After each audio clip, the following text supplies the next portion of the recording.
Again, thank you for coming.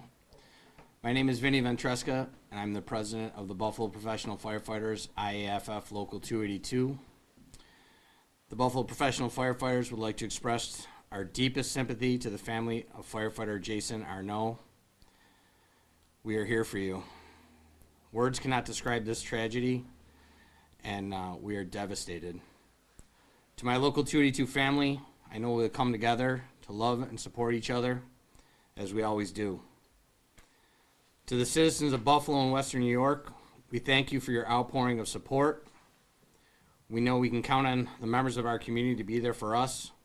Please know that the members of Local 282 are honored to serve you. To our firefighter brothers and sisters from across the country and around the world, thank you. The outpouring of love and support has been overwhelming. To the PBA brothers and sisters in Western New York, especially to our brothers and sisters here in Buffalo, thank you for your support. I would like to share with you some information for anyone who would like to donate to the Arno family. Local 282 has set up an account for donations. Checks can be made out to Buffalo Professional Firefighters and sent here to our office, 500 Southside Parkway, Buffalo, New York, 14210. We will also be setting up a Zelle and Venmo account bearing those names. All the information will be shared on our social media on buffaloprofessionalfirefighters.org and at our Facebook page. So I can take some questions. It's been over 10 years since Buffalo Fire Department experienced some kind of line of duty death. Can you explain or reflect on how this affects the Buffalo Fire Department family? Well, first and foremost, it's obviously devastating to the members to lose one of their own in such a tragic way. As well, one of the points is that at this point we have the 2009 class was just starting when Lieutenant Chip McCarthy and firefighter Jonathan Kroom were lost.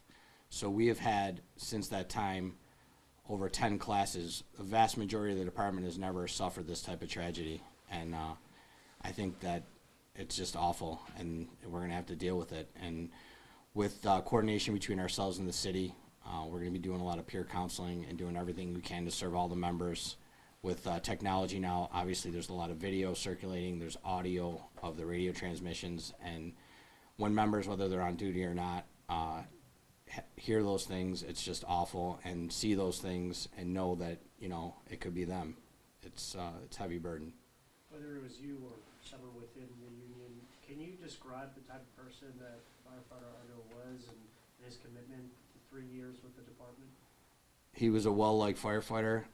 For myself, I met him numerous times and had the pleasure of working with him a few times, and I can just see his face, and it's just that smile, and he was always a great guy to be around. And obviously he worked at Engine 21 for a period of time, and then I think he was on the rescue for a small bit, and then he ended up at Engine 2, which is one of our busiest, if not busiest, companies in the city. He obviously shows his dedication, and he wanted to be a part of and be in the action, and so he was an excellent person. You know, a lot of people say, obviously we've learned that building was getting renovated. There weren't really people occupying, was it a large office building or whatnot? These firefighters, as well as Jason Arno, just went in there knowing that there could be someone in there. I mean, this is not a sense of they're looking at if the building is occupied or not. Every single day, and still to this day, this hour, they're just continuing to go into these buildings. Can you reflect on that, of the commitment? Yes, I mean, the big thing is that our main goal is to put the fire out and save property and save lives. And there was no question that the members were going to go in. And in this situation, it was just rapid fire spread, and I don't think there was even an understanding. As well, building of that structure is not our usual fire. You know, we're used to fighting fires in residential homes, 2.5-story frames, and this is a large warehouse, 3-story, you know, commercial grade, and things just went south. Vinny, can you, even though, as you said, you don't fully know everything that happened, but looking back, a lot of firefighters do die in collapses. From your perspective, is there anything for training or anything that can be done try to help these firefighters sometimes cope in these situations or know certain procedures, or is everything being done to the best of your knowledge that they can do? Well, I believe that the standard operating procedure for this type of fire was followed, and that the members did everything that they were supposed to do. And the command staff was on scene rapidly and moving people around, and sometimes bad things just happen. And I'm not even certain that collapse was the cause here, so I can't speak to it. What is the money being used for that people can donate to? Just for the family, just because of the tragic loss and the suddenness of it and the unpreparedness. I mean, this is a young member on the department, new to the department, newly married, young child, and there's just, you know, even people who've been on the department a long time aren't always prepared for this immediate and sudden loss, even though it is part of our job.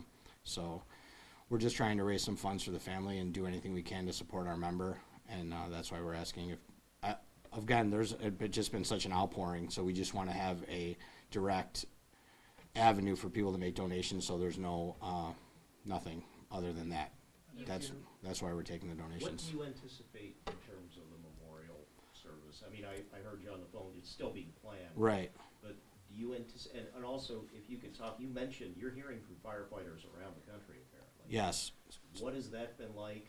Who are you hearing from? And what do you expect we could see in some kind of memorial service for this fallen firefighter? Well, obviously, we're working with the family, and we respect their wishes as far as how we're going to handle the services. In a case like this, the union, we are going to do the full line of duty death honors that this member should be afforded. One of the things is Buffalo is a large local in size compared with locals across the country. We're one of the big locals in the country. So obviously, when we have fallen firefighters in anywhere in the country passing, we have an opportunity, because we're a large local, to send our members to honor the fallen across the country. So obviously, when we have something happen tragically in our city, we'll have an outpouring of support, and I assume there's going to be firefighters, again, from all over the world and the country coming here to pay their respects to this firefighter and his family. Do we have a date and location as of right now? No idea yet. You've mentioned the risk firefighters take every day. The Buffalo Fire slogan is "so others may live." Can you talk a little bit about what that means every day when they suit up and don't know what to expect going into their job? Yes, the thing is with firefighting is part of the job, and part of what makes it a great job is that you never know what your day is going to bring. We show up for work. The members love this job. They love serving the citizens, and again, we don't know what we're coming up against. We don't know. And in this case, when they got on scene, there was nothing showing. So they didn't know until they got involved with it that it was going to be this dramatic of a fire. So, but every day the members are out there and putting their gear on and going on calls and doing everything they can to serve the citizens. You kind of briefly touched on it, but so you don't have any like equipment or policy concerns about how this happened? You think it was just kind of like an accident or something very tragic? Again, we really don't know, have any of the details yet, and so to speak on it is, it's too early to talk about it. Do they share all that with you? Do they well, share the investigation? Obviously, there'll be a full report done, and we'll be a part of it, and we've already been contacted by government agencies. Like, there'll be, because of the line of duty death, there'll be a full investigation, and I believe that'll all be public information, and information, since our members are going to be heavily involved with the investigation, that we're going to be privy to. So. And just to Who does follow up that? on some, That investigation, I'm sorry. Well, I was contacted by PESH from New York State, and but I think there's other organizations as well. I know our International Association of Firefighters will want to be involved with it. There's many entities that want to make sure, what happened, what went wrong, what can we do right in the future to be preventative after the fact. So. and just to follow up on something you mentioned earlier, is there a reason leading you to believe the collapse wasn't the cause of death? Honestly, I don't know, just because they were able to, once the fire was tenable and they could get into the structure and it was safe to do so and collect the downed firefighter, he wasn't buried. So that, and again, I shouldn't even say that. That's to my knowledge.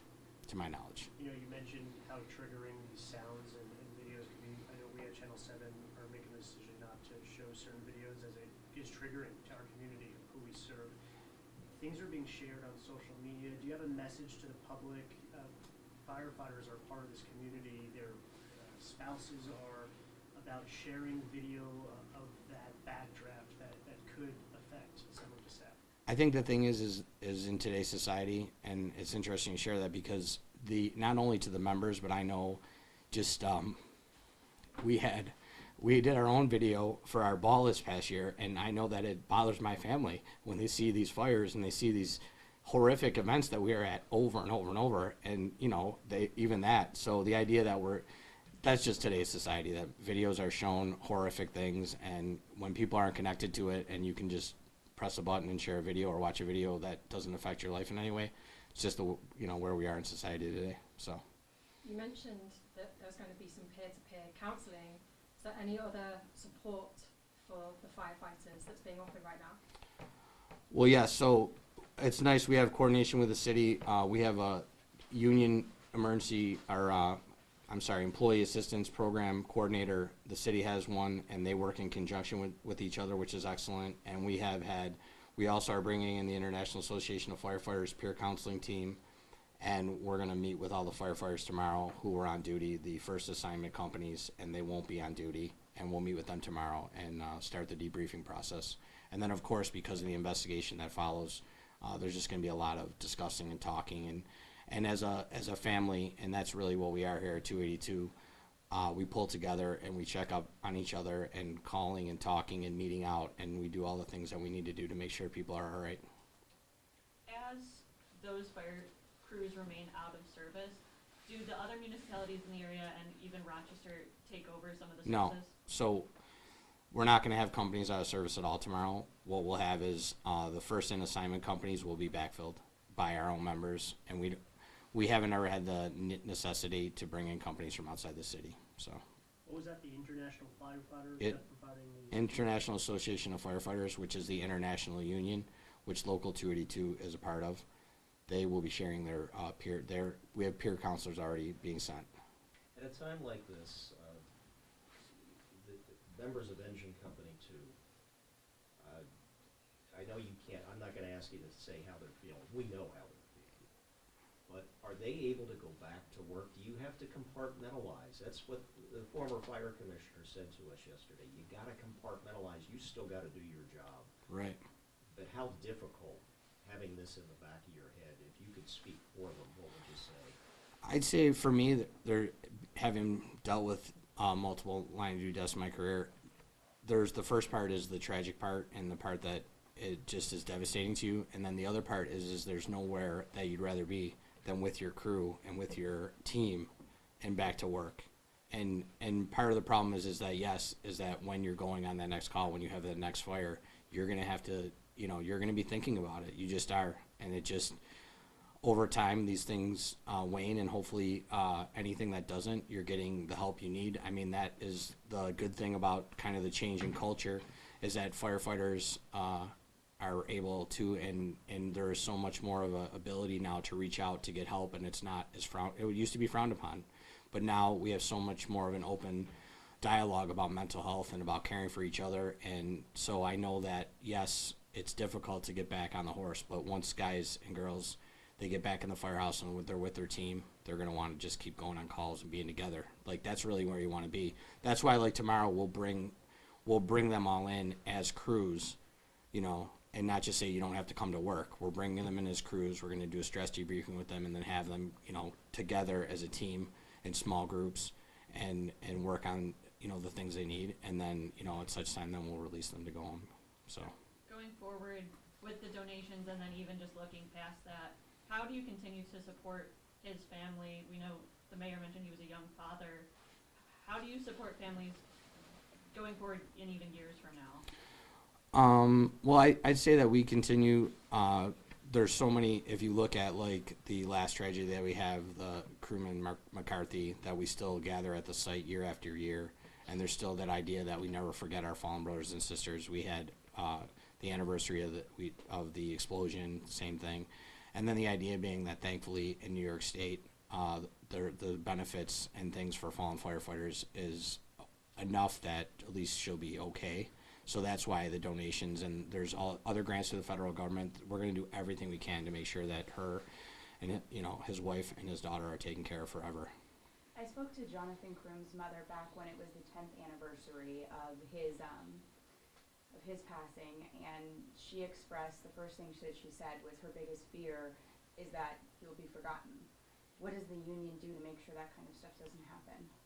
Well, I think it shows just the fact that, and she does carry a big torch for that, and and we appreciate that, and we just continue to, it never dies, because we continue to talk about the tragedies that have happened in Buffalo, and when the next tragedy comes, we are discussing the old tragedies, and we do everything we can, and we have a really good relationship with our retirees group, and we have a once-a-year outing, and we just get together and talk about the department and the things that have gone on over the years, and we just try to carry on, and with the understanding that, no one's going to forget firefighter Jason Arno in March 1st.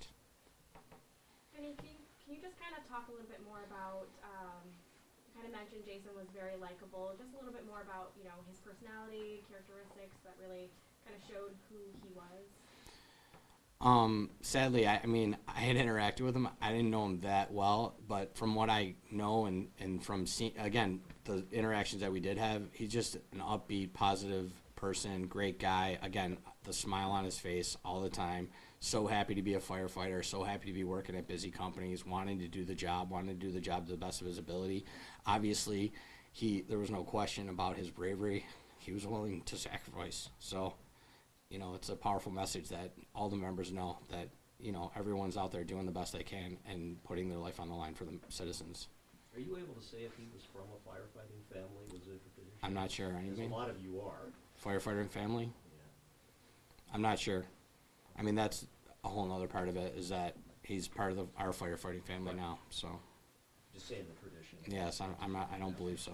Understand. She was mentioning the past events that have happened where there has been loss of life, and you've learned from those things too. Lessons have been learned, policies have changed. Do you expect anything different after this one? You were saying you don't tend to go to commercial buildings, right? Is that something, maybe more training involving that? Do you see something like that? I think the first part is a detailed investigation will happen, and then we'll see what comes out of that, and from there, hopefully there'll be some, take a long, hard look at it and see how we're doing things, and if we need to make changes, the changes will be made. Could you also talk about what happens next? And the purple and black bunting has gone up at the station house. If you could explain, like, what are the traditions that happen next? I was gonna say, right now we're really in the preliminaries, but just the idea that we're gonna take some time as the union and the firefighting family, and take care of the members who are still here, take care of his family to the best of our ability, and then make preparations to give him the full honor of a line of duty death, and go from there. Thank you. Thank you. Thank you.